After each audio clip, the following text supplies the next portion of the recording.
இயேசு சிலுவையிலே சிந்தின ரத்தம் ஏதோ உங்களுக்காக மாத்திரமல்ல, இயேசு சிலுவையில் பட்ட பாடுகள் உங்களுக்காக மாத்திரமல்ல, உங்களுக்காகவும் உங்கள் பிள்ளைகளுக்காகவும்.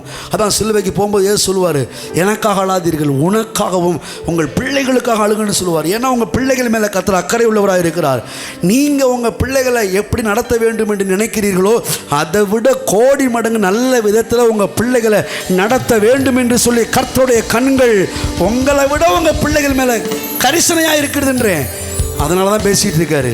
சிறு பிள்ளைகள் என்னிடத்தில் வருவதற்கு இடம் கொடுங்கள். எப்படி இடம் கொடுக்கறது? வார்த்தையை சொல்லிக் கொடுத்து தேவன் பக்கமாக தள்ளி விடணும். கதையை சொல்லிக் கொடுத்து, சம்பவங்களை சொல்லிக் கொடுத்து தேவன் பக்கமாக தள்ளி விடணும். கர்த்தர் மேலே ஒரு ஆசை, ஒரு பாசம், நேசம், விசுவாசத்தை உங்கள் பிள்ளைகளுக்கு உண்டாக்கும்படி நீங்கள் கற்றுக் கொடுக்கும்போது என்ன பண்ணுறீங்கன்னா, இந்த பிள்ளைகளை கர்த்தர் இடத்துல தள்ளி விடுறீங்க.